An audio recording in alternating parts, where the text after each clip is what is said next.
Public Life of Mr. Tulrumble, once Mayor of Mudfog. By Charles Dickens. Mudfog is a pleasant town, a remarkably pleasant town, situated in a charming hollow by the side of a river, from which river, Mudfog derives an agreeable scent of pitch, tar, coals, and rope yarn, a roving population in oilskin hats, a pretty steady influx of drunken bargemen, and a great many other maritime advantages. There is a good deal of water about Mudfog, and yet it is not exactly the sort of town for a watering place, either. Water is a perverse sort of element at the best of times, and in Mudfog it is particularly so.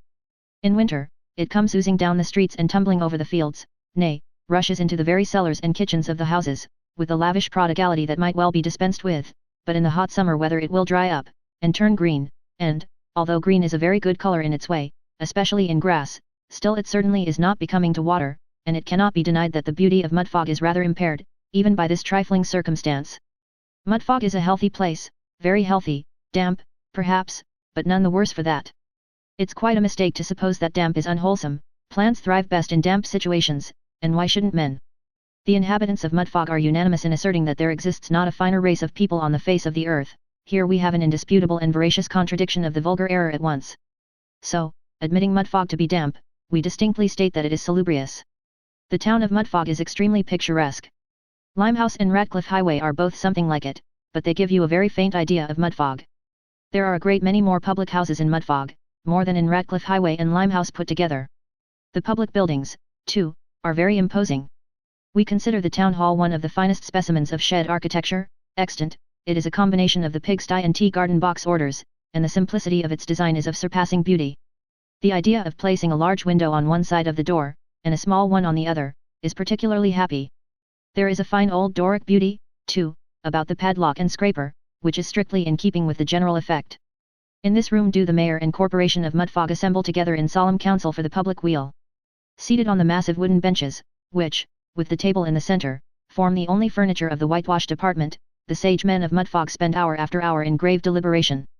Here they settle at what hour of the night the public houses shall be closed, at what hour of the morning they shall be permitted to open, how soon it shall be lawful for people to eat their dinner on church days, and other great political questions, and sometimes, long after silence has fallen on the town, and the distant lights from the shops and houses have ceased to twinkle, like far-off stars, to the sight of the boatmen on the river, the illumination in the two unequal-sized windows of the town hall, warns the inhabitants of Mudfog that its little body of legislators, like a larger and better-known body of the same genus, a great deal more noisy, and not a whit more profound, are patriotically dozing away in company, far into the night, for their country's good. Among this knot of sage and learned men, no one was so eminently distinguished, during many years, for the quiet modesty of his appearance and demeanor, as Nicholas Tulrumble, the well-known coal dealer.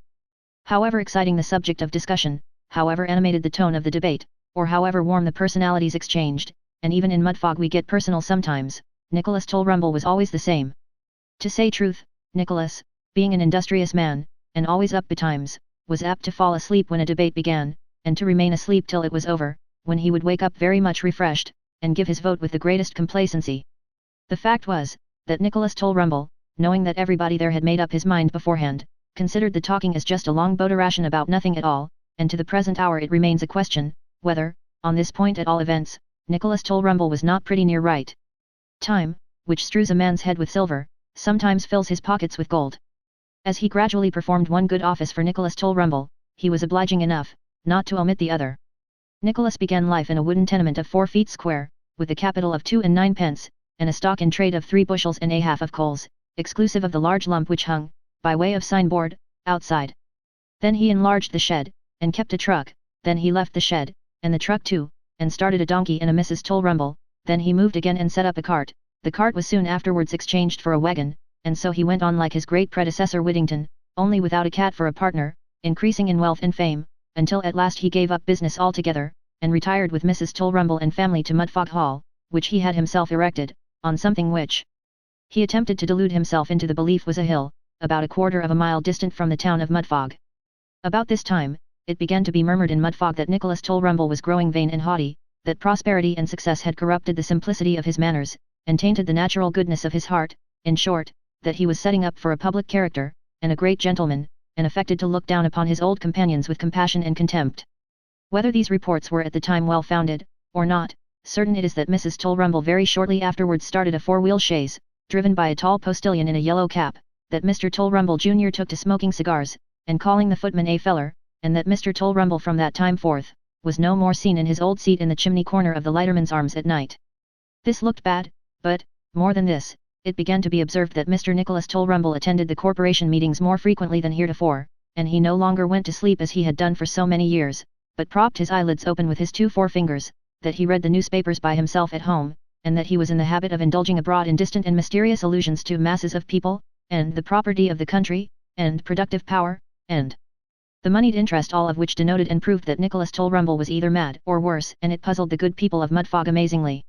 At length, about the middle of the month of October, Mr. Tulrumble and family went up to London, the middle of October being, as Mrs. Tulrumble informed her acquaintance in Mudfog, the very height of the fashionable season. Somehow or other, just about this time, despite the health-preserving air of Mudfog, the mayor died. It was a most extraordinary circumstance. He had lived in Mudfog for 85 years. The corporation didn't understand it at all. Indeed, it was with great difficulty that one old gentleman, who was a great stickler for forms, was dissuaded from proposing a vote of censure on such unaccountable conduct. Strange as it was, however, die he did, without taking the slightest notice of the corporation, and the corporation were imperatively called upon to elect his successor. So, they met for the purpose, and being very full of Nicholas Tulrumble just then, and Nicholas Tulrumble being a very important man, they elected him, and rode off to London by the very next post to acquaint Nicholas Tulrumble with his new elevation. Now, it being November time, and Mr. Nicholas Tulrumble being in the capital, it fell out that he was present at the Lord Mayor's show and dinner, at sight of the glory and splendour whereof, he, Mr. Tulrumble, was greatly mortified, inasmuch as the reflection would force itself on his mind, that, had he been born in London instead of in Mudfog, he might have been a Lord Mayor too, and have patronized the judges, and been affable to the Lord Chancellor, and friendly with the Premier, and coldly condescending to the Secretary to the Treasury, and have dined with a flag behind his back, and done a great many other acts and deeds which unto Lord Mayors of London peculiarly appertain. The more he thought of the Lord Mayor, the more enviable a personage he seemed. To be a king was all very well, but what was the king to the Lord Mayor? When the king made a speech, everybody knew it was somebody else's writing, whereas here was the Lord Mayor, talking away for half an hour all out of his own head, amidst the enthusiastic applause of the whole company, while it was notorious that the king might talk to his parliament till he was black in the face without getting so much as a single cheer. As all these reflections passed through the mind of Mr. Nicholas Tulrumble, the Lord Mayor of London appeared to him the greatest sovereign on the face of the earth, beating the Emperor of Russia all to nothing, and leaving the great Mogul immeasurably behind. Mr. Nicholas Tulrumble was pondering over these things, and inwardly cursing the fate which had pitched his coal shed in Mudfog, when the letter of the corporation was put into his hand. A crimson flush mantled over his face as he read it, for visions of brightness were already dancing before his imagination. "My dear," said Mr. Tulrumble to his wife, "they have elected me Mayor of Mudfog." "Lor' Mussy," said Mrs. Tulrumble, "why what's become of old Sniggs?" "The late Mr. Sniggs, Mrs. Tulrumble," said Mr. Tulrumble sharply, for he by no means approved of the notion of unceremoniously designating a gentleman who filled the high office of mayor, as old Sniggs. "The late Mr. Sniggs, Mrs. Tulrumble, is dead." The communication was very unexpected, but Mrs. Tulrumble only ejaculated "Lor' Mussy," once again, as if a mayor were a mere ordinary Christian, at which Mr. Tulrumble frowned gloomily. "What a pity 'tan't in London, ain't it?" said Mrs. Tulrumble, after a short pause. "What a pity 'tan't in London, where you might have had a show." "I might have a show in Mudfog, if I thought proper, I apprehend," said Mr. Tulrumble mysteriously. "Lor! So you might, I declare," replied Mrs. Tulrumble. "And a good one too," said Mr. Tulrumble. "Delightful," exclaimed Mrs. Tulrumble. "One which would rather astonish the ignorant people down there," said Mr. Tulrumble. "It would kill them with envy," said Mrs. Tulrumble. So it was agreed that His Majesty's lieges in Mudfog should be astonished with splendour, and slaughtered with envy, and that such a show should take place as had never been seen in that town, or in any other town before, no, not even in London itself.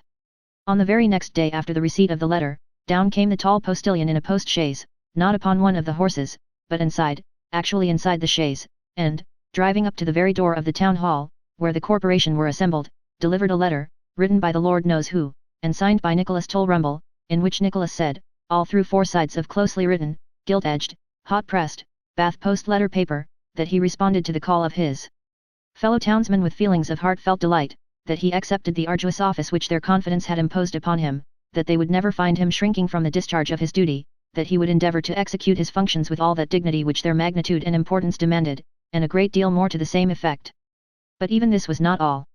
The tall postilion produced from his right-hand top boot a damp copy of that afternoon's number of the county paper, and there, in large type, running the whole length of the very first column, was a long address from Nicholas Tulrumble to the inhabitants of Mudfog, in which he said that he cheerfully complied with their requisition, and, in short, as if to prevent any mistake about the matter, told them over again what a grand fellow he meant to be, in very much the same terms as those in which he had already told them all about the matter in his letter.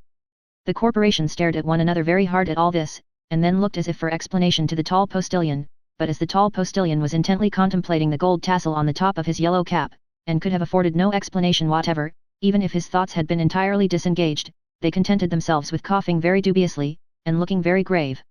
The tall postilion then delivered another letter, in which Nicholas Tulrumble informed the corporation, that he intended repairing to the town hall, in grand state and gorgeous procession, on the Monday afternoon next ensuing. At this the corporation looked still more solemn, but, as the epistle wound up with a formal invitation to the whole body to dine with the mayor on that day, at Mudfog Hall, Mudfog Hill, Mudfog, they began to see the fun of the thing directly, and sent back their compliments, and they'd be sure to come. Now there happened to be in Mudfog, as somehow or other there does happen to be, in almost every town in the British dominions, and perhaps in foreign dominions too, we think it very likely, but, being no great traveller, cannot distinctly say, there happened to be, in Mudfog, a merry-tempered, pleasant-faced, good-for-nothing sort of vagabond, with an invincible dislike to manual labour, and an unconquerable attachment to strong beer and spirits, whom everybody knew, and nobody, except his wife, took the trouble to quarrel with, who inherited from his ancestors the appellation of Edward Twigger, and rejoiced in the sobriquet of Bottle-nosed Ned. He was drunk upon the average once a day, and penitent upon an equally fair calculation once a month, and when he was penitent, he was invariably in the very last stage of maudlin intoxication. He was a ragged, roving, roaring kind of fellow, with a burly form, a sharp wit, and a ready head, and could turn his hand to anything when he chose to do it.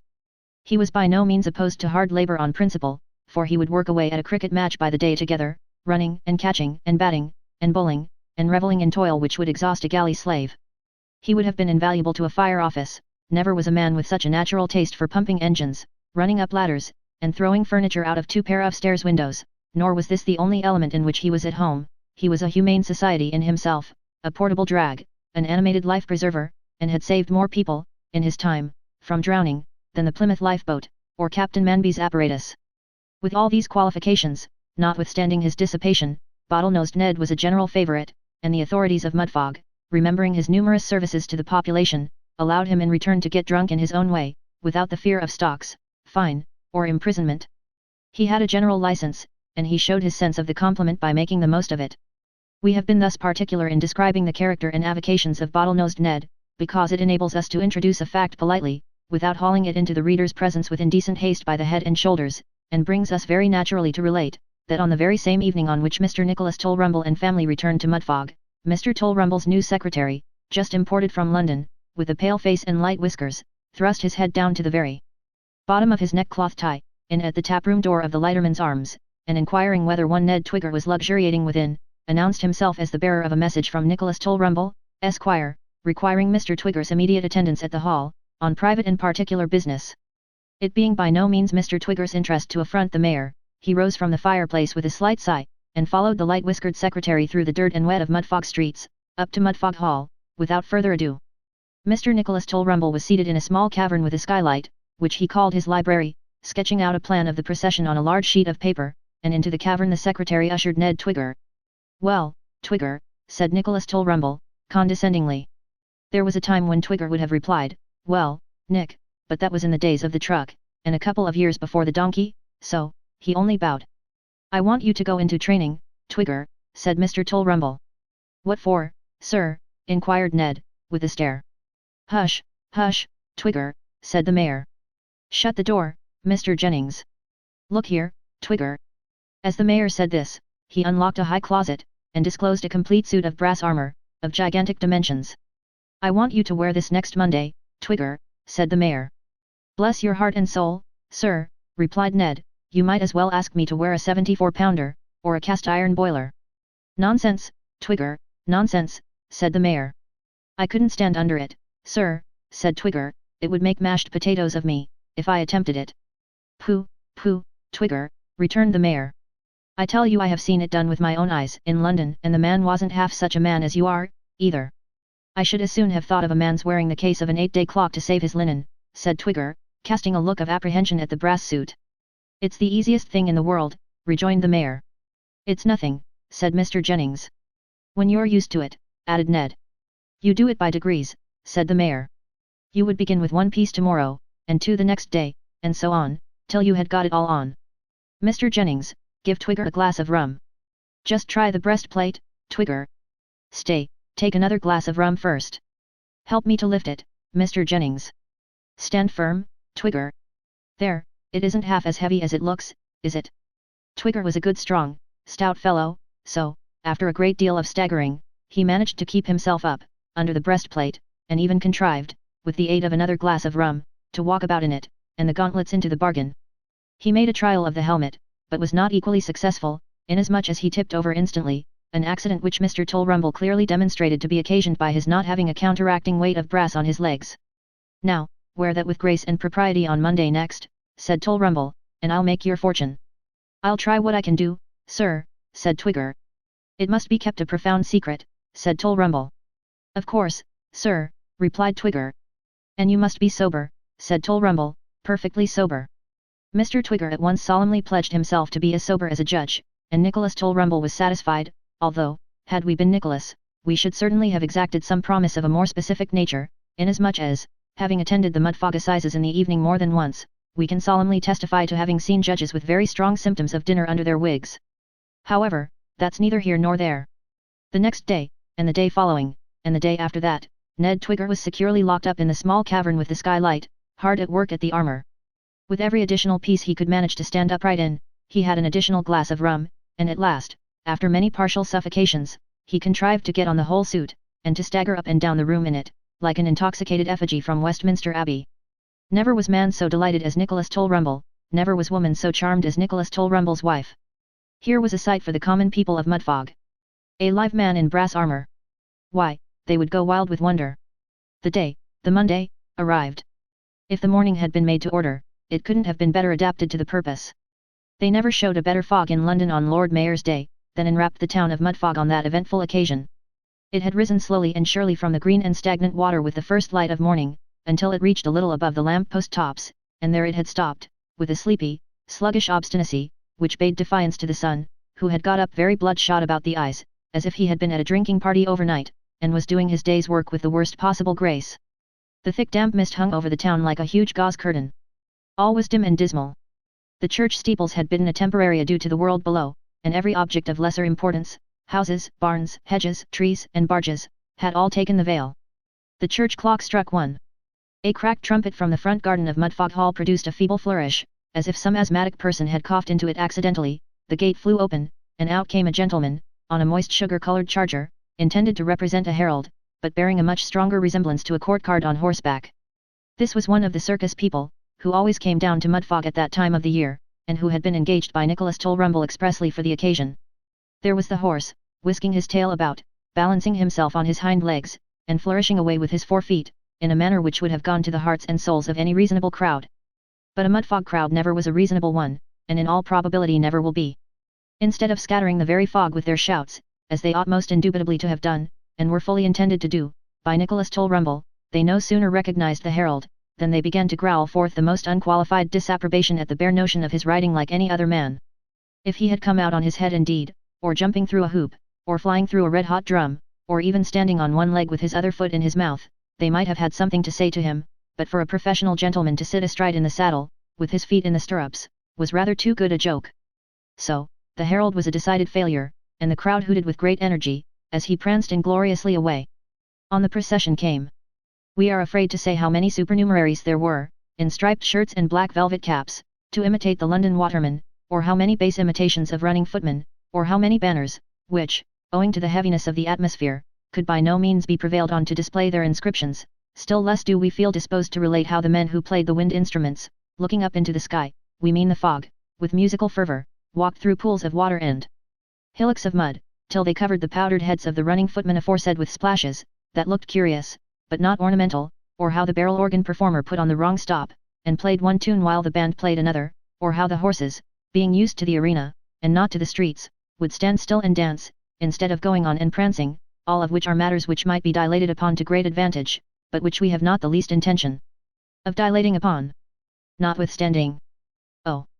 It was a grand and beautiful sight to behold a corporation in glass coaches, provided at the sole cost and charge of Nicholas Tulrumble, coming rolling along, like a funeral out of mourning, and to watch the attempts the corporation made to look great and solemn, when Nicholas Tulrumble himself, in the four-wheel chaise, with the tall postilion, rolled out after them, with Mr. Jennings on one side to look like a chaplain, and a supernumerary on the other, with an old lifeguardsman's sabre, to imitate the sword-bearer, and to see the tears rolling down the faces of the mob as they screamed with merriment.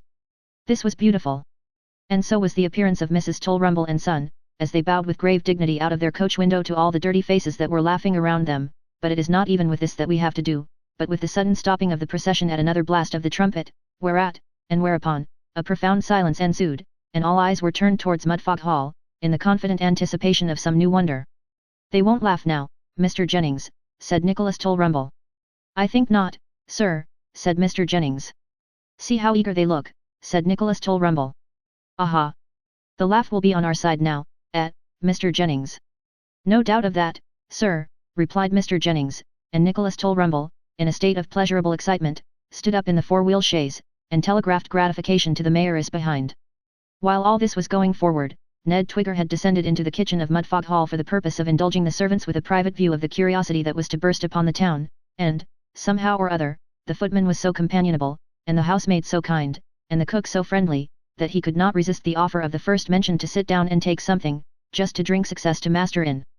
So, down Ned Twigger sat himself in his brass livery on the top of the kitchen table, and in a mug of something strong, paid for by the unconscious Nicholas Tulrumble, and provided by the companionable footman, drank success to the mayor and his procession, and, as Ned laid by his helmet to imbibe the something strong, the companionable footman put it on his own head, to the immeasurable and unrecordable delight of the cook and housemaid.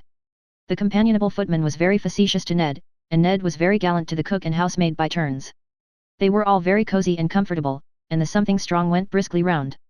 At last Ned Twigger was loudly called for, by the procession people, and, having had his helmet fixed on, in a very complicated manner, by the companionable footman, and the kind housemaid, and the friendly cook, he walked gravely forth, and appeared before the multitude.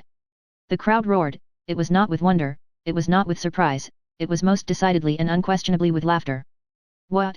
said Mr. Tulrumble, starting up in the four-wheel chaise. "Laughing? If they laugh at a man in real brass armour, they'd laugh when their own fathers were dying. Why doesn't he go into his place, Mr. Jennings? What's he rolling down towards us for? He has no business here."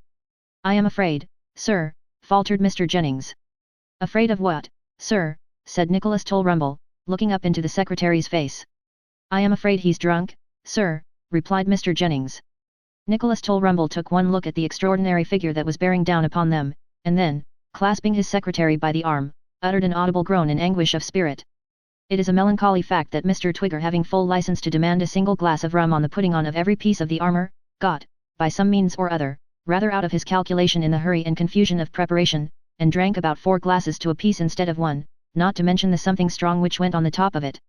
Whether the brass armour checked the natural flow of perspiration, and thus prevented the spirit from evaporating, we are not scientific enough to know, but, whatever the cause was, Mr. Twigger no sooner found himself outside the gate of Mudfog Hall, than he also found himself in a very considerable state of intoxication, and hence his extraordinary style of progressing.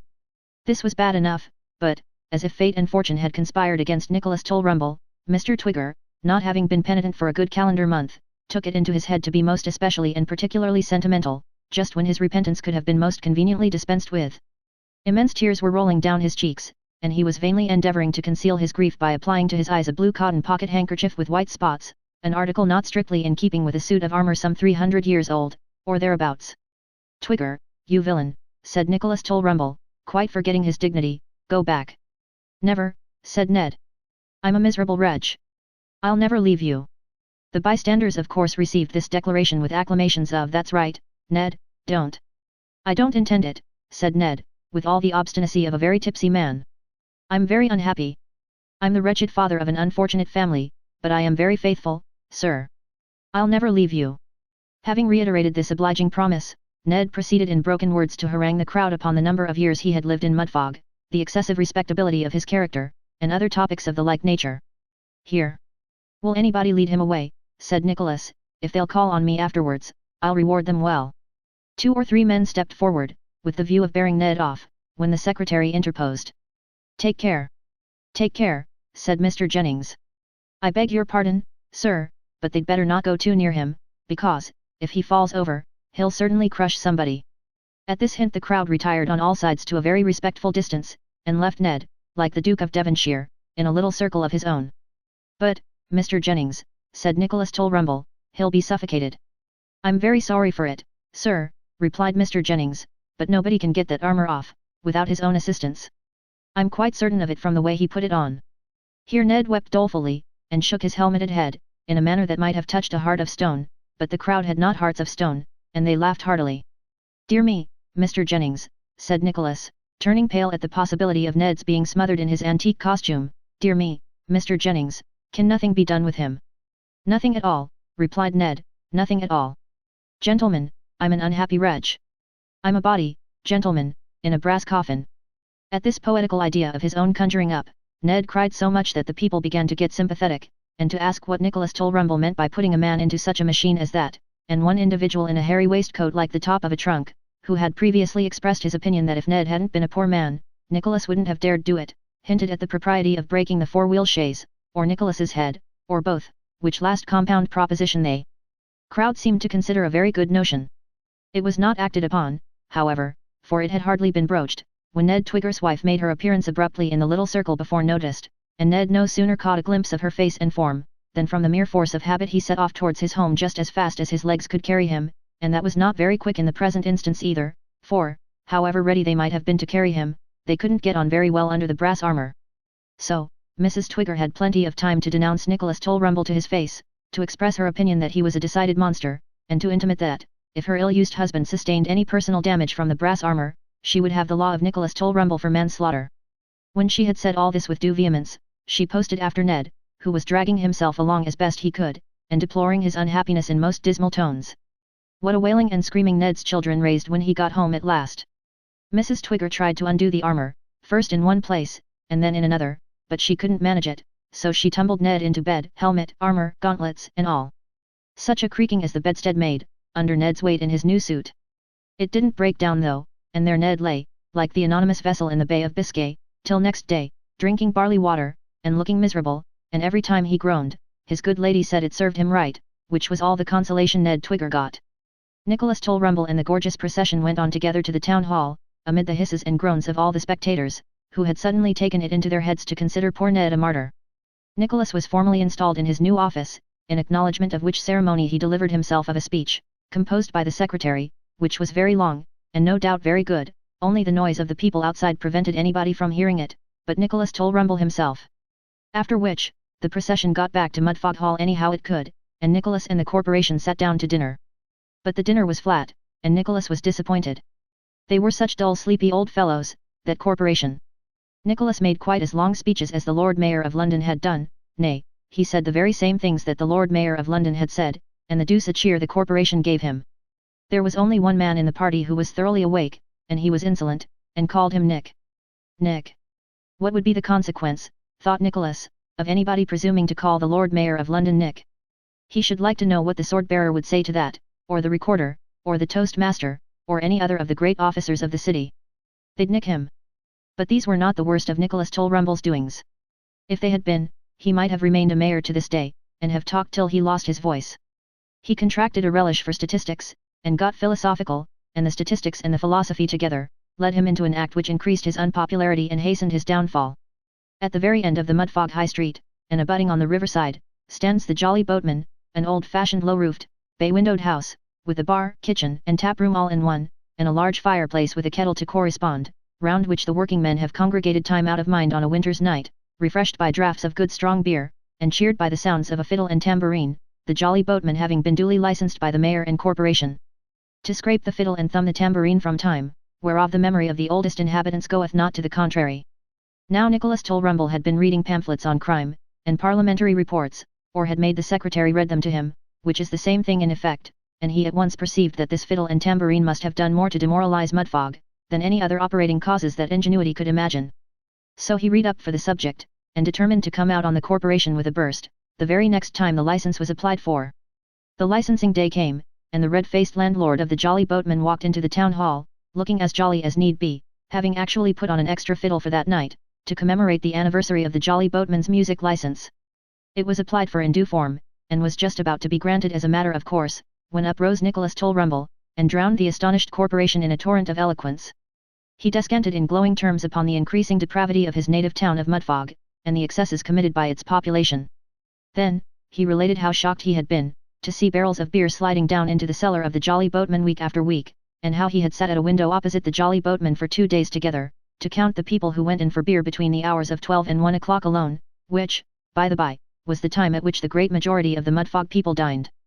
Then, he went on to state, how the number of people who came out with beer jugs, averaged 21 in 5 minutes, which, being multiplied by 12, gave 252 people with beer jugs in an hour, and multiplied again by 15, the number of hours during which the house was open daily, yielded 3,780 people with beer jugs per day, or 26,460 people with beer jugs, per week. Then he proceeded to show that a tambourine and moral degradation were synonymous terms, and a fiddle and vicious propensities wholly inseparable.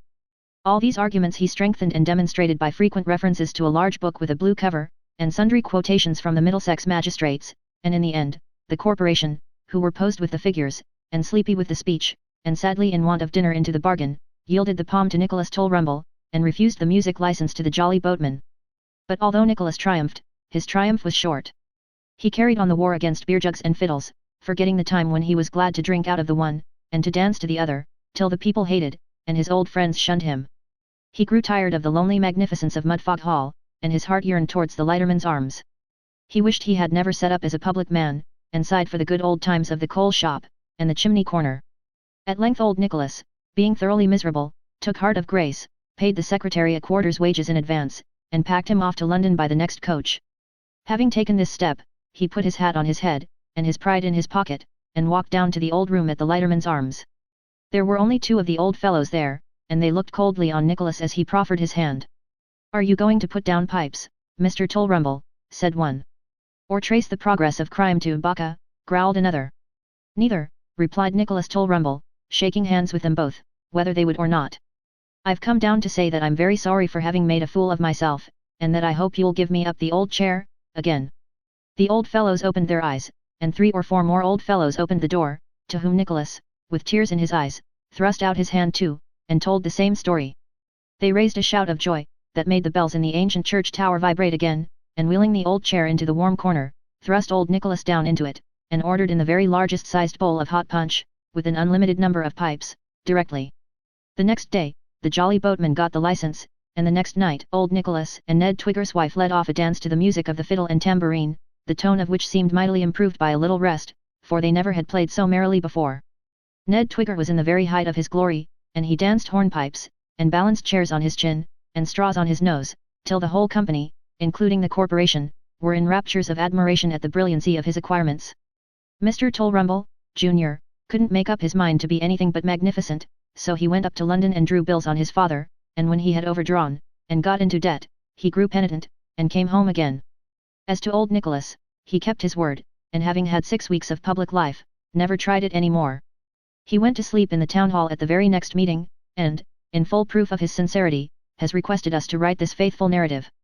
We wish it could have the effect of reminding the Tulrumbles of another sphere, that puffed up conceit is not dignity, and that snarling at the little pleasures they were once glad to enjoy, because they would rather forget the times when they were of lower station, renders them objects of contempt and ridicule.